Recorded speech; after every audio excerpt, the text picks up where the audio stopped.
Hello again, everyone. Thank you for joining me. I hope you're all well.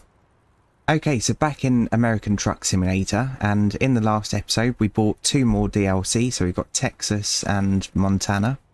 I also bought this new trailer, so we've got a low loader, and we've picked up a job. So obviously we're taking a bulldozer south to there. Perfect. And then hopefully we're going to find a job that goes over towards this area that we haven't discovered yet. Okay. Right, so I did sleep here because, yeah, we did need to rest.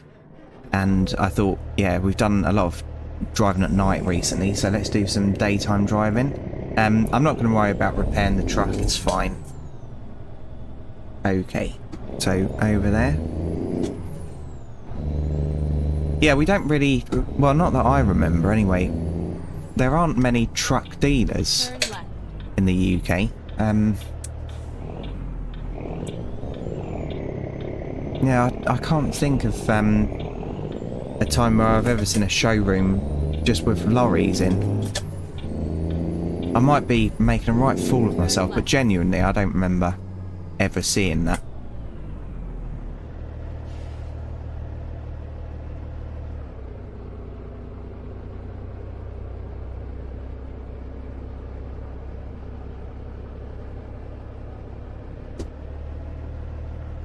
Okay, here we go.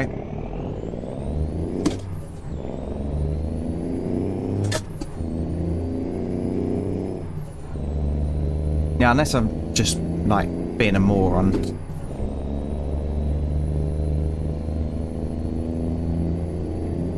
Keep right, and Okay. then turn right. Will do, Sky. Yeah, so this trailer cost about, I think it was about $60,000. So it was quite expensive, but that's all right. How much are we actually making out of this job? 16 grand. So yeah, we'd only need to do 4 of these and it's earned its money back, disregarding fuel. And I've just thought, I'm just going to pop you on pause a second. I'm going to change the gearbox. Okay, sorry about that. Nothing else works. I need to find some more patterns for gearboxes. Because yeah, it's quite annoying having 7L. Just trying to think how else I could do it. I could move 1 to... No, it's still going to come up as 7L. I don't know.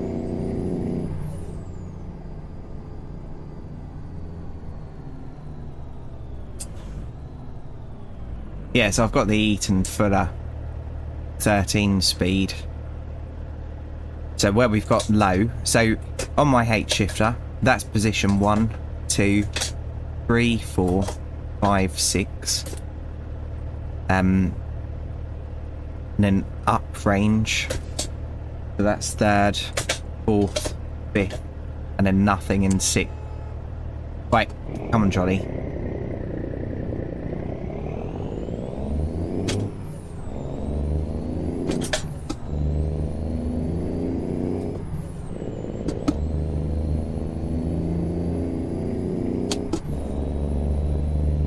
Was that a Jaguar? Oh, we're racing. Yeah. I prefer the old ones. So that's an XJ, a new one. Don't like them. I'm very fond of the old ones because I've driven a few. Oh, come on now. Well, we won the race. That only we were taking part in. Yeah, I'm sure they're good cars and everything, but the old one was just nailed. There's a few cars, I think, that were just designed perfectly, and yeah, the old XJ was one of them, in my opinion. Or the older XJ. And when I saw the new one, I saw Jaguar releases, yeah, new XJ or whatever, and I was really excited about it. Clicked on the link, and yeah, I just felt empty. Go straight on. And sometimes, like with BMWs, for instance, it takes a few years for them to grow on me, and then all of a sudden, yeah, I like them. Especially the 5 Series. I really liked one of the older 5 Series, and then a facelift came out, and I thought, what have they done? And then a few years later, the next one comes out, and then you think, yeah, I do actually quite like the older one.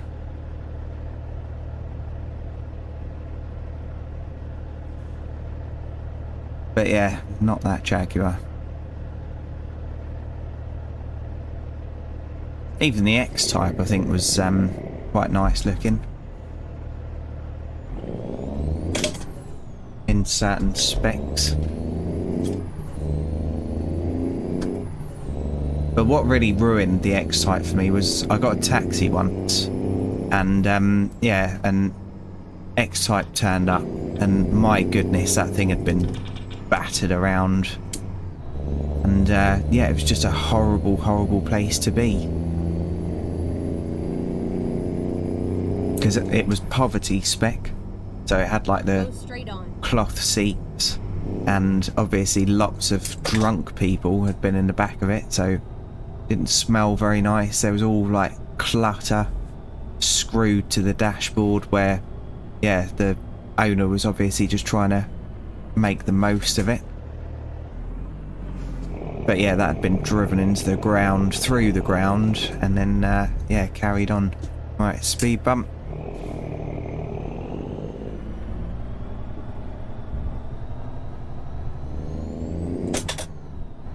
Yeah, our Queen had an X-Type at one point, and true funny story.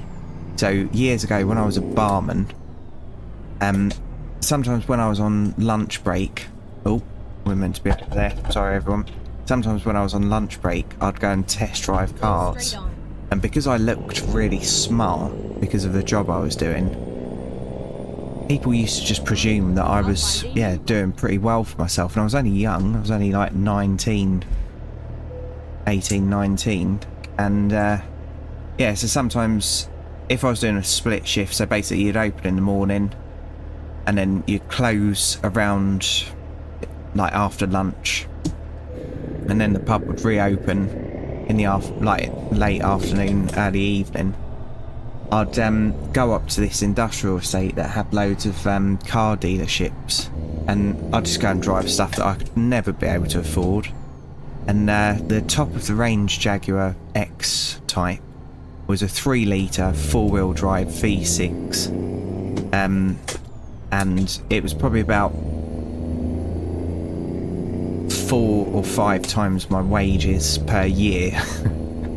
And I was walking around it looking at it because I did like the look of it, black and all the options as well. And yeah, a geezer came out of the car dealership and asked whether he could help me, and he obviously saw what I was wearing and thought I was in the money.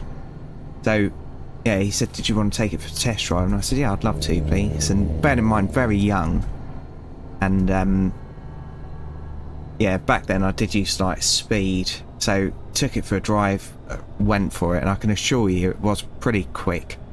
And yeah, when we got back to the dealership, Turn right. pulled up, parked up, and he said, would you like to come into the office and discuss, yeah, like payment methods, whether you'd like to pay it in a lump or whether you'd like finance? And I said, oh, I definitely can't afford this, mate. I'm only a barman, and I do feel a bit guilty about it now, but it was really, really funny. Yeah, but so he was still on hourly pay, so he still got paid for it, and yeah, he got driven around by a jolly monster. And obviously Jaguars in the UK are mainly bought by older people, I think.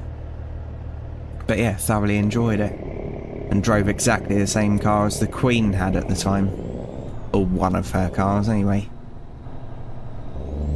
Yeah, it didn't always work, so I tried driving the Vauxhall VX220 Turbo, and yeah, they wouldn't allow it. And the biggest kick for me was on the forecourt as well. So there was a yellow VX220 turbo, so a very quick car, basically like a kind of Lotus Elise, yeah, kind of stripped out quick car. On the forecourt there's this yellow VX220 turbo, and next to it a Vauxhall Tigra, so not the Mark 1, the Mark 2. And then continue straight on. And yeah, he said we're not going to be able to let you test drive that, but I can let you test drive this. Go straight on. And he just had the keys, and I said, oh, what car's that? And he said it's a Vauxhall Tigra. And I just looked at him and I thought, you absolute something. Yeah, so it didn't always work. But if I'd have gone in my normal clothes to that Jaguar dealership, there's no way they would have let me test drive it. No way at all. They would have just laughed at me. Keep right, and then continue straight on. Go straight on. Okay. Keep left. So 4 hours away, 11 minutes in. Yep, we'll be alright. Oh, Turn left. Rozzers. Someone's selling something from the back of that lorry. Yeah, at one point I was doing alright for money, I really was, but I didn't used to dress different. And yeah, I still used to get treated like scum, and I used to feel like saying to them, like, yeah, you really shouldn't judge someone just by what they're wearing. Because obviously it was when I was on the chainsaw, so yeah, I didn't look posh. And yeah, quite often wearing like my chainsaw trousers and stuff, which never give off the impression of wealth. But yeah, it didn't mean that I didn't have a few quid in the bank.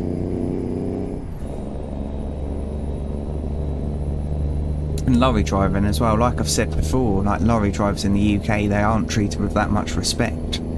But they're spending lots of money in shops, and they're also, yeah, keeping the country running. Because yeah, obviously there's big argument for yeah, things being shipped around by train. Trains are excellent at, yeah, like taking containers mega full of stuff, and yeah, really fast and efficient, but not much is next to the station anymore where it's unloaded. So yeah, you still need a lorry for the rest of the journey.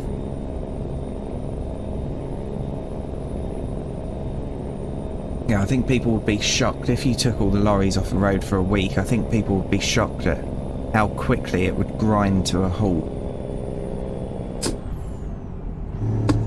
Jesus, what's happening? Oh, weird. Let's have a quick look on the console. Oh, the console's not coming up. That's strange. So I think I'm gonna have to mess around with the developer console again. Well, I've got DLC now. But yeah, that was odd. Now it's running at 100 frames per second, and that's, well, actually 130, so yeah, I don't know what happened then. We haven't gone into the new DLC yet, but hopefully in the next episode.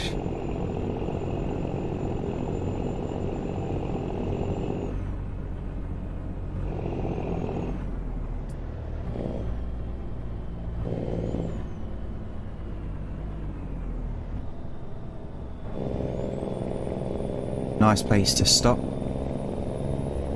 Yeah, I do love this map. It is really, really good.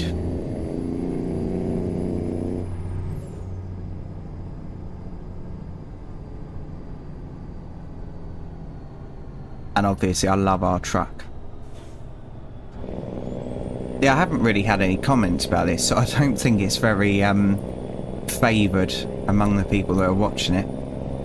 But yeah, I just can't get enough of this. I know the steering wheel's annoying, and I know that it's yeah, quite an old truck, but I don't know, they just, I feel like the older trucks have more style and they're more individual.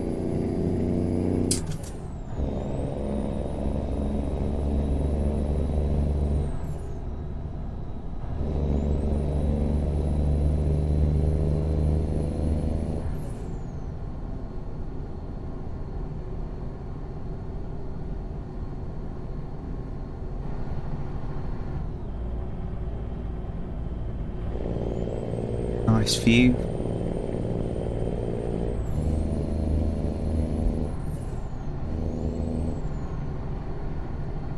Yeah, you wouldn't want to go off there. Yeah, and that World's Most Dangerous Journeys, there's a series about. So you can watch them on YouTube, and hopefully the money goes towards yeah, the creators of it, but that's an excellent series to watch. It's a little bit like kind of Ice Road Truckers, but much better. And they go to all different countries. And yeah, you get a real insight to the lorry drivers' lives. And some of the trucks that they're driving, my goodness, like none of them are modern. They're all old. Get ready to turn right. And they're fixed with, yeah, whatever's available. And I like that kind of attitude. It's like, so my granddad is prime example. He was a class 1 aircraft mechanic in World War II. So he joined before he was 16, the army. Well, it wasn't the army, but he joined, yeah, to like help the country. And yeah, Turn right. got qualified up to class 1 air mechanic. And yeah, obviously they didn't always have the best tools because there was a war going on, so they just had to make do and mend, literally. And because of him growing up in quite a poor family, and yeah, that kind of upbringing, you have to learn to be frugal anyway, don't you, and fix stuff rather than replace. But then obviously he had to do that through the war as well. Him and his colleagues, they had to just use whatever they could to fix stuff. So I grew up with his kind of knowledge being passed down, and he always used to tell me, if something breaks that you've got, instead of just ordering a new one, because he was aware that it was very easy to do that in this day and age, instead of just ordering a new one, try and fix it but make it better. And like his car was a prime example of that. He had a terrible Yugo 45 or whatever they're called, and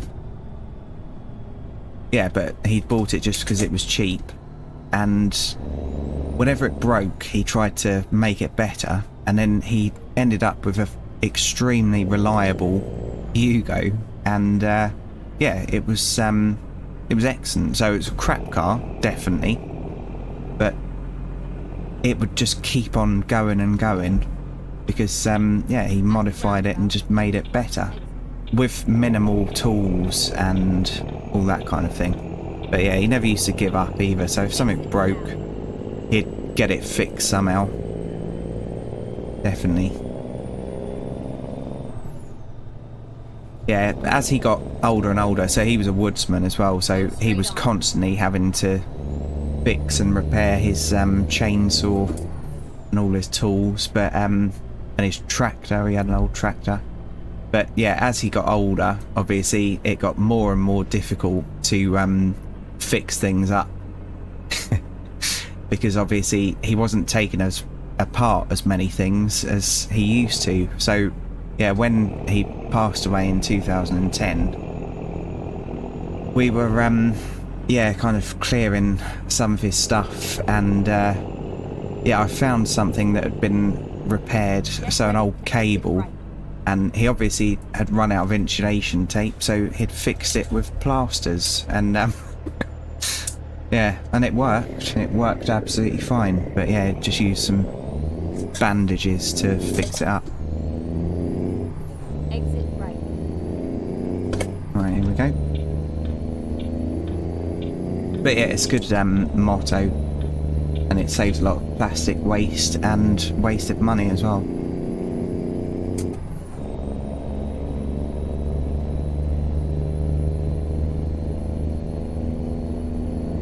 I'm currently trying to fix something myself. So in Series 1, that truck that was there all broken up. In Series 1, before I bought this, I kept seeing them and saying, can we buy that? But yeah, I'm trying to fix an old Jetline truck now that I used to use in the woods.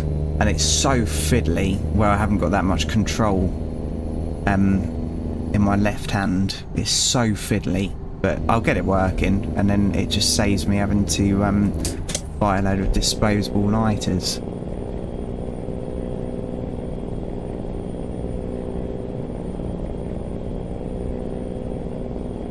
And obviously I haven't got tweezers because I'm an idiot. Actually, thinking about it, I've got tweezers.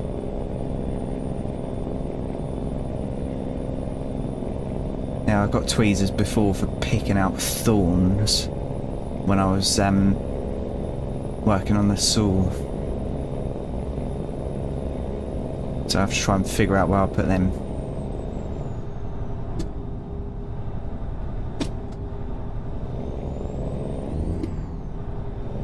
Right, so 2 hours away. That was a monster, wasn't it?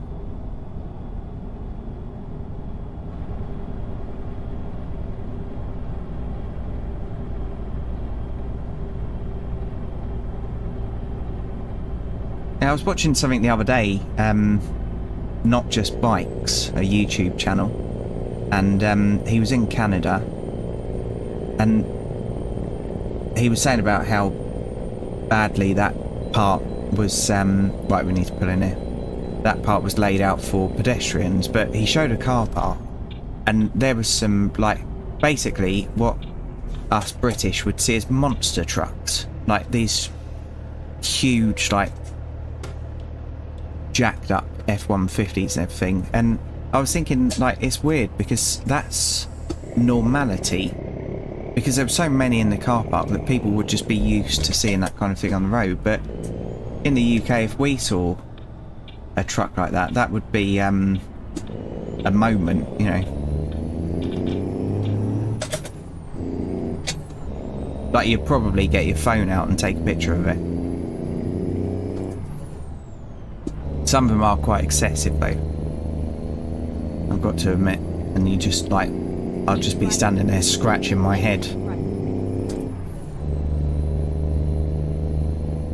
Exit right. Okay.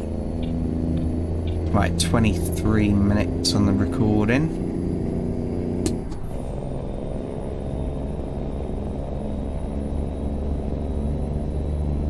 Bit of a frame rate drop, but it only went down to 40, so that's not too bad. Brake, brake, brake, coming in hot.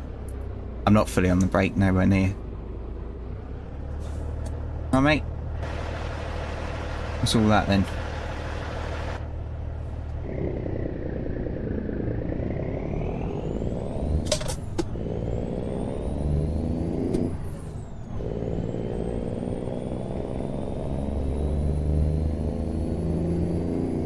Yeah, and it was saying that they don't have to pass the same safety checks either.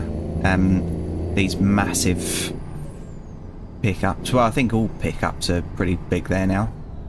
But yeah, they're not. They don't have to pass the same safety as the cars Go straight on. do.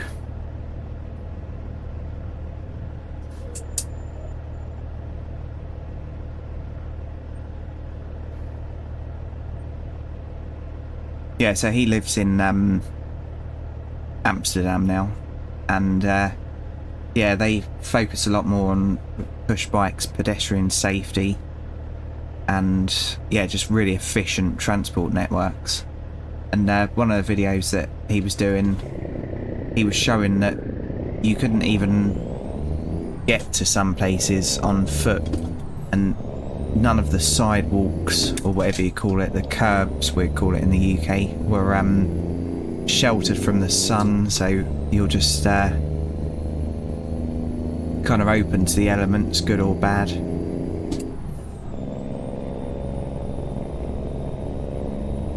But yeah, like it's a good channel, but Get ready to turn left. it's like you feel a little bit told off when you watch him.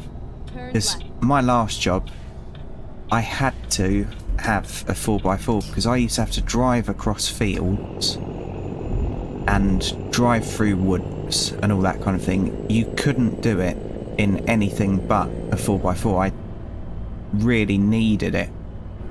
And Go straight on. there's no way I'd be able to walk because the tools and everything just weighed too much. So I had to have Then my exit vehicle. left. And yeah, but I watched some of his content Exit and left. just crashed.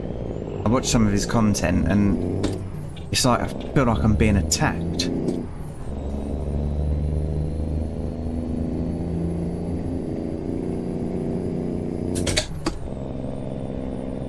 Oh, come on now. And most of the jobs that I've had as well, genuinely, most of the jobs that I've had, I wouldn't have been able to get there using public transport.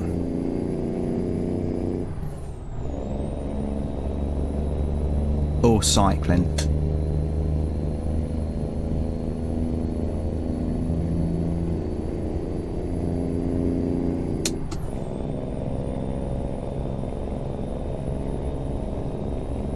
Keep left. Oh. We might be able to just go down and then back up again. Someone's having a bad day.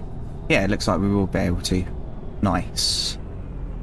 Keep left. And then continue straight on. We're in the wrong lane. Go straight on.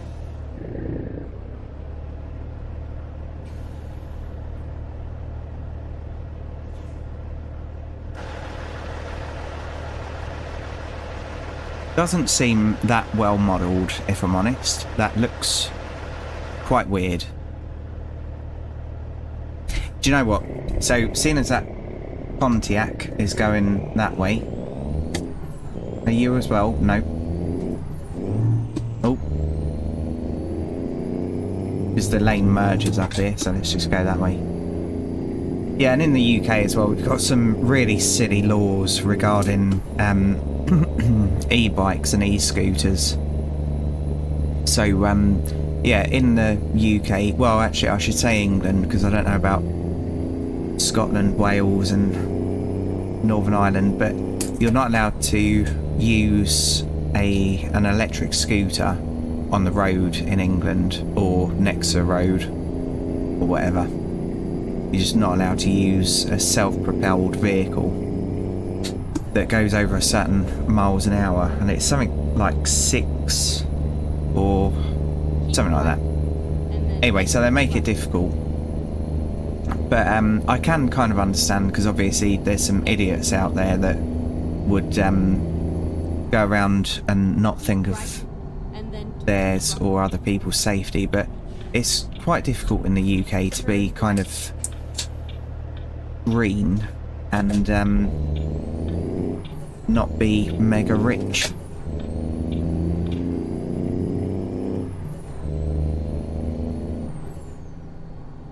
Go straight on. Because if something's like got irresponsible packaging, for instance, like loads of plastic or whatever, well, if it's all I can afford, I've got no choice but to buy that. And then, yeah, we're kind of frowned upon for ruining the planet, but it's not really our fault. It's just because we're not all rich. We can't all afford to go to a shop with our own glass jars and buy spoonfuls of pasta that have been, yeah, sourced something, whatever. Can't all afford that. Can't all afford electric cars either.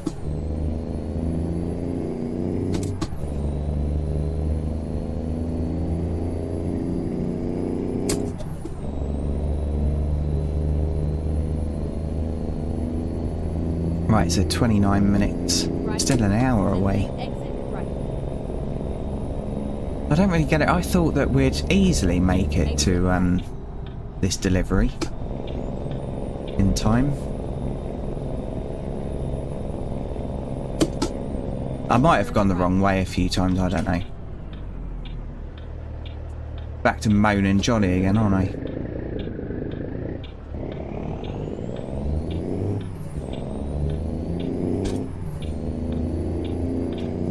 Cheers, mate.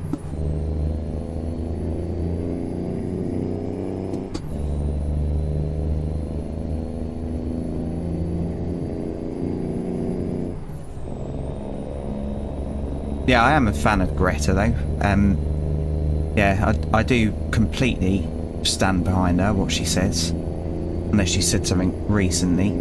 But yeah, we have like buggered the planet up, but it's not necessarily all on the consumer. It's yeah, governments and stuff and companies.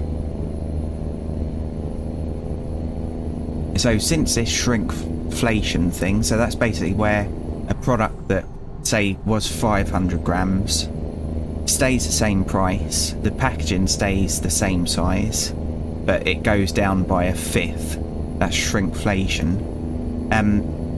They should be fined for such excess packaging. And yeah, like some packaging is made so that it really stands out on shelves, so it will be hugely oversized. They're responsible as much as the consumer, and yeah, if we need the product we have no choice but to buy it. But if the alternative is twice the price, just because you're poor or not rich, it doesn't mean you're thick.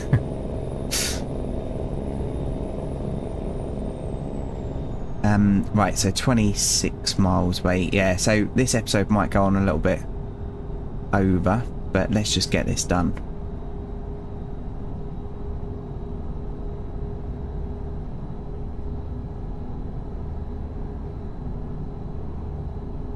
Easy. Yeah, it's like everyone hates oil companies, but we still all buy plastic. So even if, yeah, you're a proper eco warrior, you need to stop buying plastic as well. Because it doesn't come from a different source. Get ready to turn right. Okay, whereabouts, Sky? Through here, nice. Turn right. Okay, I thought that was a really narrow entrance, but it's not at all. We'll be alright there. Right. Easy. Jesus. Come on, Johnny. Yeah, can I live there? That'd be lovely. Get ready to turn left. Yep, perfect. I'll live there, please. So if that house is for sale, if you live in that house, please feel free to donate it to the channel. Oh, I would need some kind of visa as well though. Right, well, I've buggered this up.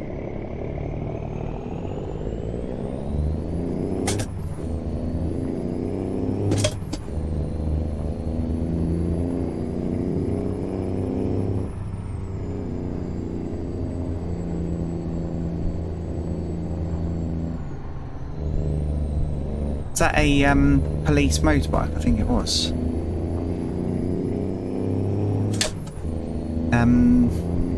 Okay, well, an interesting delivery. Tree down there.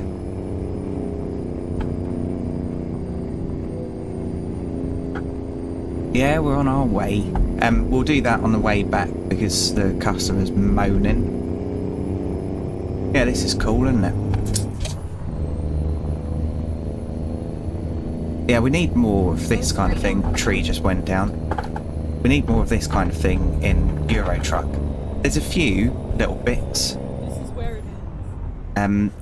Right, and we're going in there, okay? Oh, come on now, truck. Try not to stall it. Yeah, the clutch is weird on ATS and ETS. Like I've said before. Okay, right. Where is it? There it is. Let's go. Oh, being attacked by a little spider.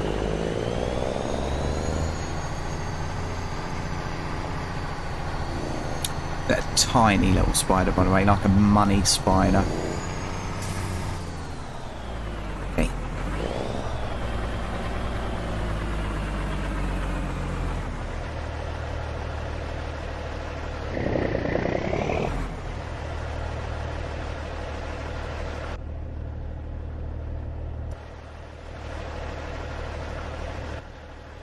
You're wonky, Johnny. You're very wonky. You're so wonky that it's just said, no. Try that again, will you? Don't waste my time, that's basically what it said.